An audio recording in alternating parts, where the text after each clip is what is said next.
Barbara, standing erect in the foreground calling to Joan, is well-developed, tall, with broad shoulders. Joan, too, is well-developed, but short and stocky.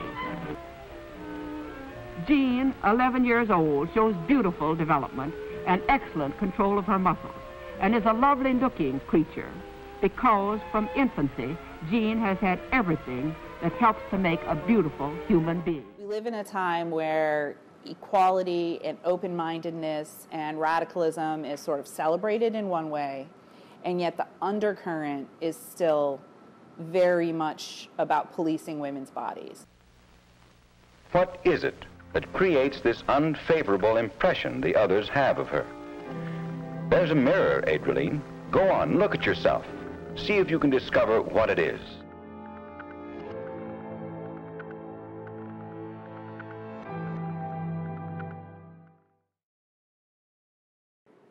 I think society underestimates the danger of presenting unrealistic images, introducing them into the culture and having them in wide proliferation.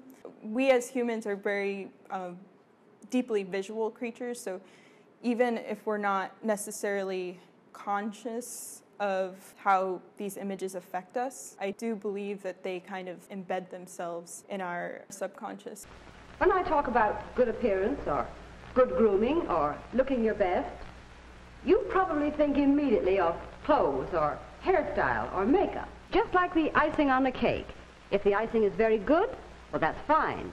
But if the cake itself isn't good, you'd soon lose interest in the icing. It's some creation of the mind that's influencing a bunch of people to try and tailor their bodies toward something that's been imagined. And it's toxic. I have a lot of friends who've developed severe eating disorders. I think the reason why I hopped over that developmental crisis when I was younger is that my parents wouldn't let me watch TV and they wouldn't let me look at magazines. So I actually wasn't bombarded with all those images that many young girls are bombarded with.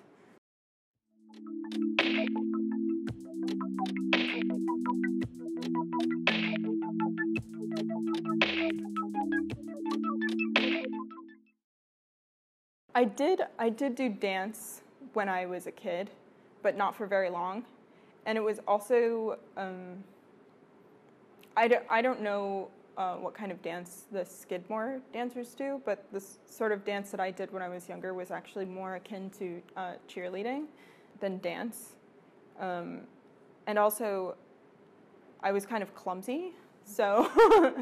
The misconception that a lot of people have is that it's really like, it's about you and your body and your own experience, and every individual experience is very different, and every individual experience is just as valid. Yeah. You know? I like being reassured that there's not a right and wrong. Yeah.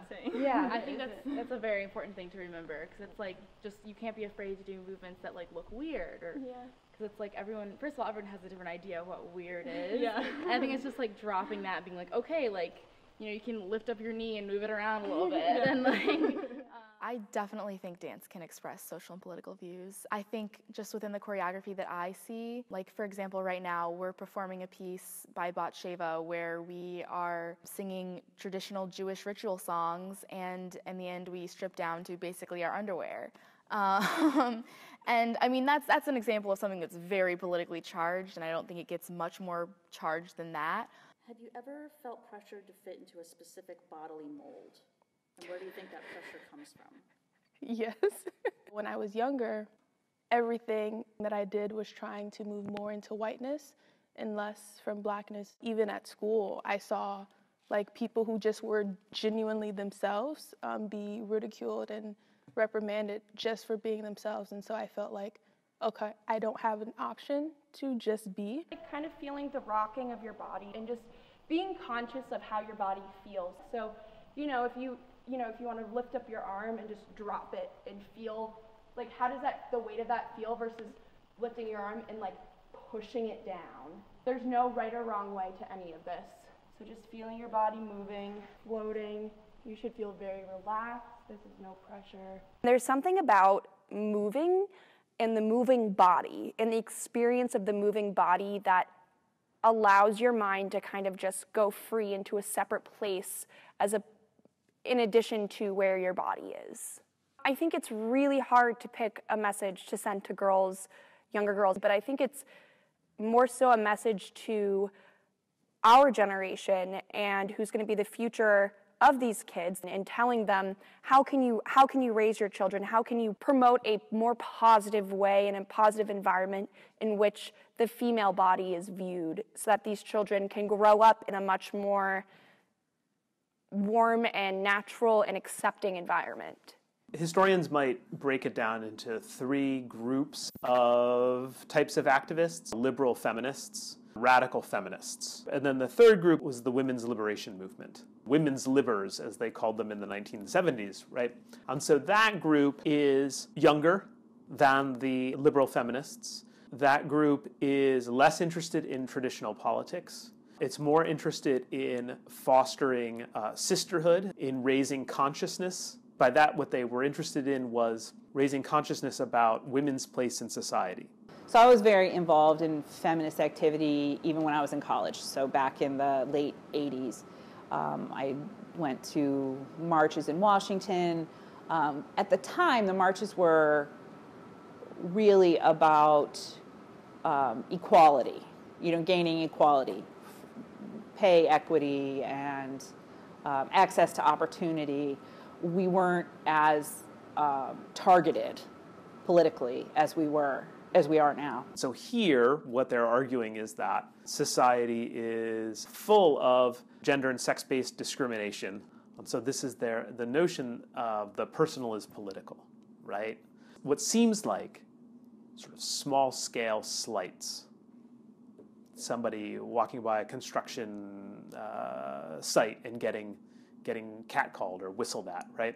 Somebody who was thinking about women's liberation would say, well, no, that's not a small offense. That's actually indicative of the larger problem. Young women in particular, I think, are up against this struggle that says, I'm supposed to be empowered, I'm supposed to be my own person, I'm supposed to make decisions for myself, I'm supposed to know who I am, and yet the male gaze is so prominent in our culture, and the undercurrent of message is that your body is not enough, it is wrong no matter what. It's either too thin or too fat or too brown or too white or too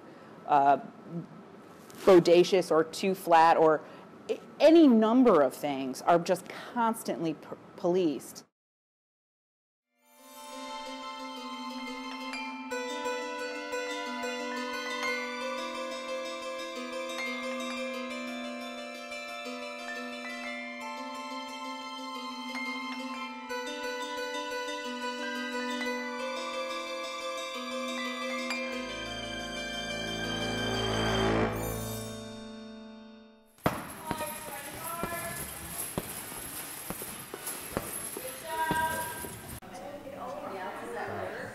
The glass ceiling is breaking. For me personally, older men, I feel like have a resentment towards younger women because we don't keep quiet anymore. We speak our minds. I think there's a fear, and so there can be more violence against women. I thought that it was going to be more difficult.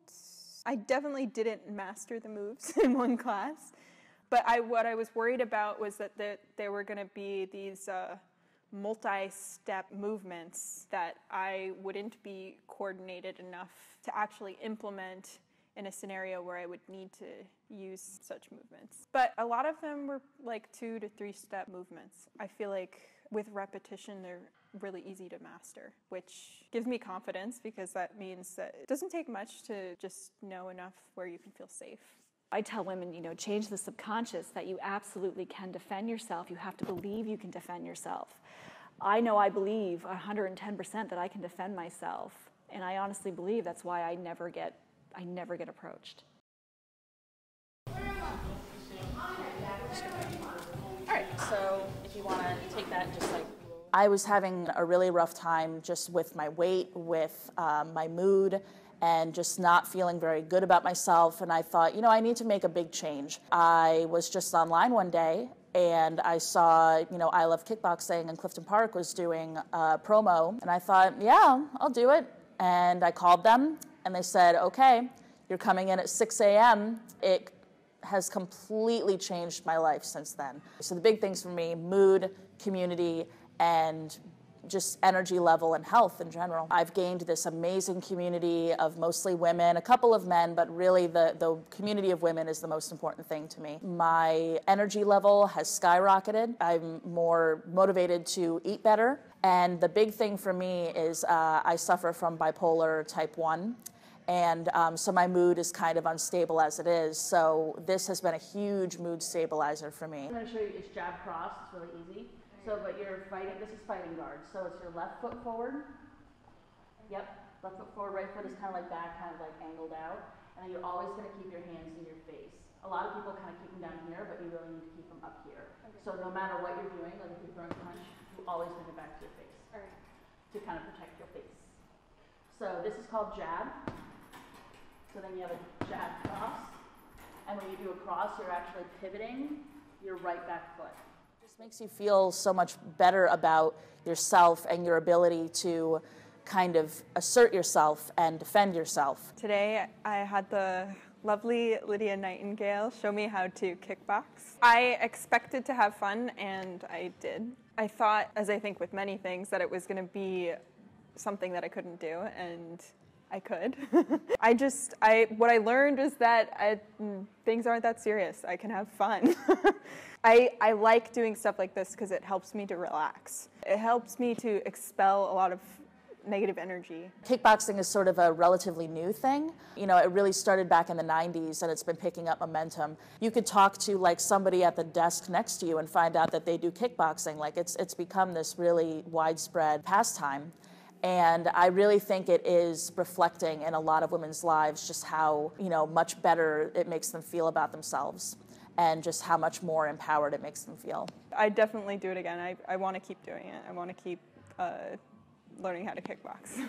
What I'm seeing with younger girls and younger women in today's world and in our generation is that people are very catty and don't stick up for each other and don't support each other and shame each other, and it's happening on the news, it's happening in schools, it's happening everywhere. And I think it's very important to look for what is similar in another person. Don't look for what's different, and really try to support other women because we're all in this together. We want to have everything that everybody else has and be empowered, and the only way we're going to do that is if we stick together. I just read an article recently that said 20% of Americans have been engaged in a protest in the last 2 years. All of a sudden, we as women could come together after a sexual predator was elected to office and come together and just flood the streets. Being together like that is really important. And I was at the march here in Albany. I have plenty of friends who were in Washington. And the one thing I hear over and over and over again was, you know, I'm in this group of people. I didn't know anyone. You're in this giant mob, and yet we're all there for the same reasons. And people felt this connection, and I think it really solidified things for a lot of women. And I think it's made us unstoppable.